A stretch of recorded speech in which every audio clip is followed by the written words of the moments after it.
the meaning behind what it is that we try to do.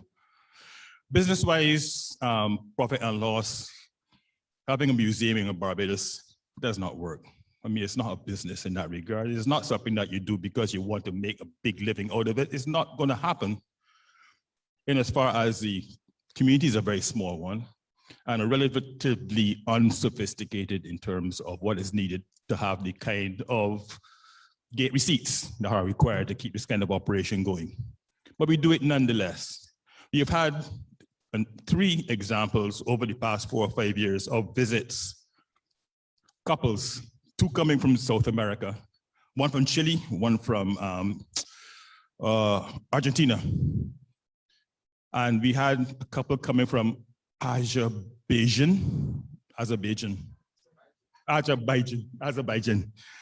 These 6 people, 3 couples, decided to get on a plane, took 2 planes to get to Barbados, paid the taxes at the airport and whatever. 1 couple spent 5 days, I know of, he spent 5 days in Barbados. They only got on that plane to come to see what this museum was about, believe it or not. We attracted 3 couples from around the world. It's not a number. The problem with that is they got to come here. We don't even advertise in Argentina or Chile. We don't advertise in Azerbaijan. We don't advertise, but they found out and they came to Barbados to see what we had. They must have spent upwards of $25,000 Barbados while they're here. All that we got was $120 at the door. But even the taxis made more money than us. They had restaurants that make more money than us. All we get was $120, $20 a head times 6. But you know something? It said to me and Francis that what we have is not a personal business. It's a national business. It is something that is supposed to be attractive enough to make money beyond our doors. But that is not an idea you can take to Enterprise Growth Fund. Because they may want to see that, they want to see a business that appeals to Barbadians. First, you got to be a bakery. Maybe you can sell some chicken on the side. But you got to be able to appeal to Bajans. Then, of course, you can talk to us. And we can have a medium and long-term plan. We appeal to the rest of the world, and that's good. And we could do even better. But we fully appreciate the fact that we are just 2 cogs in a gear, 2 spokes in a wheel. Because an attraction is more than just a couple of artists putting something on the stage. It is an ambiance. It's an experience. It requires something that appeals to people to make them want to pay by a door and come through. And 2 artists can't do it on their own. There's no way it's going to happen. Our pockets are deep, but ain't got nothing in them. You see? So the unfortunate reality is that there will come a time when we will need support. And I'm not going to lie to you. There's a marketing campaign, and we are targeting public policy design people who are involved with creating policy that's supposed to establish a country or a nation or a territory as being relevant. We have to be part of that particular design. And yeah, we're targeting Trinidad and Tobago, and we're targeting Barbados too all the time, of course, but we have to target because somebody's going to pick up on the idea and run with it. Venezuela's been targeted. They know them. Cuba has their own wax museum, but the Cubans focus only on Cubans. And we would like one day to collaborate and we can have a bigger territorial thing. Venezuela may one day get theirs, but for the moment, we would be your guys. The reality is that we have to sell ourselves all the time. And maybe one day we can get that kind of collaboration between what we do and what needs to be done in order to make this museum thing work, particularly in very, very small domestic markets that we have here. That's the business side. Now for the meaning side, we honor people.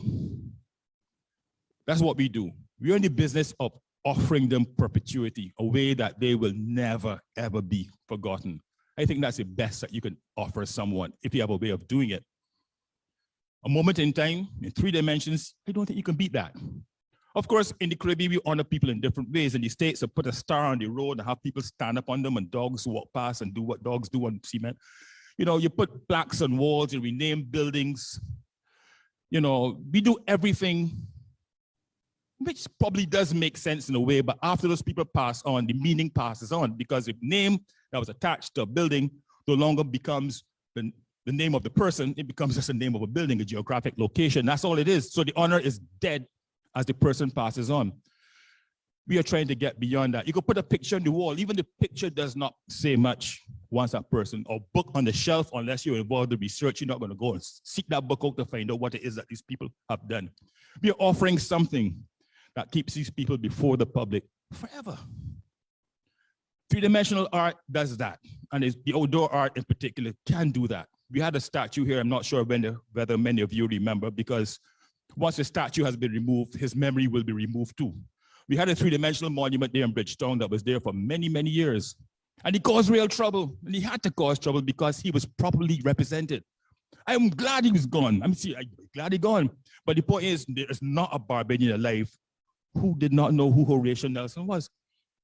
They may probably even confuse the fact that Nelson Street was named after him, which is not true. It's a different Nelson. But nobody cares.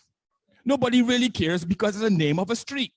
But Horatio Nelson, you knew who he was. You ain't gonna like him, but you knew who he was because he was properly represented, properly depicted. And when he was removed, well, you know, I don't forget what the man already. But reality is that if you do it properly, these people will never be forgotten. And that is what we are about. And that is what we have always been about. We represent Venezuelans, we represent Jamaicans, Antiguans. We even got a Vinci inside there somewhere. We have been focusing on Trinidad, we targeting them, you know, we got to get a response coming back. We got a lot of Barbadians in there. I don't see Allison, she probably will be here in spirit. Yeah, and this is what we do.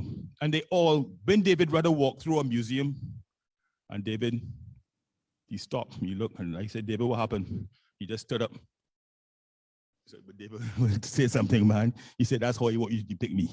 Like that. That was all. David called me this afternoon, he telephoned, he says, my brother, but I'm David Rudder's brother, no. You know, this thing means something to these people. I saw Weeks, Sir Everton Weeks in tears.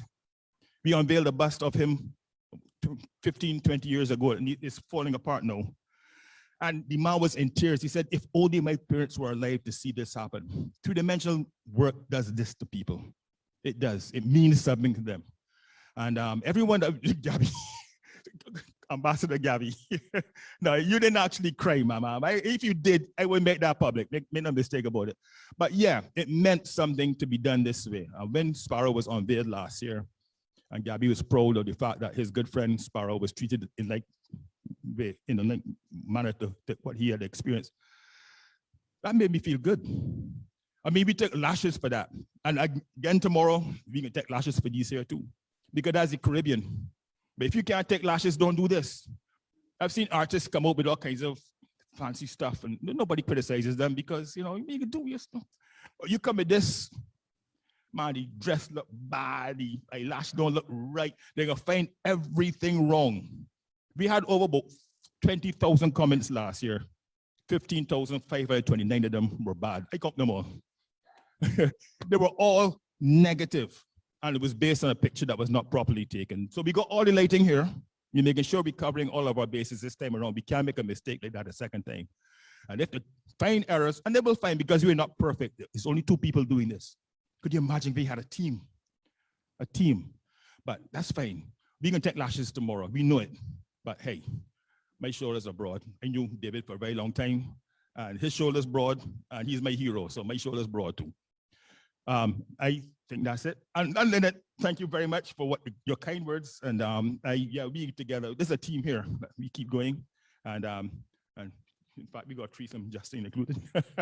And yeah, I really appreciate all the help and all the kind words and everything. And I'm hoping that when the minister does take this platform, that he will be equally kind to me. Thank you.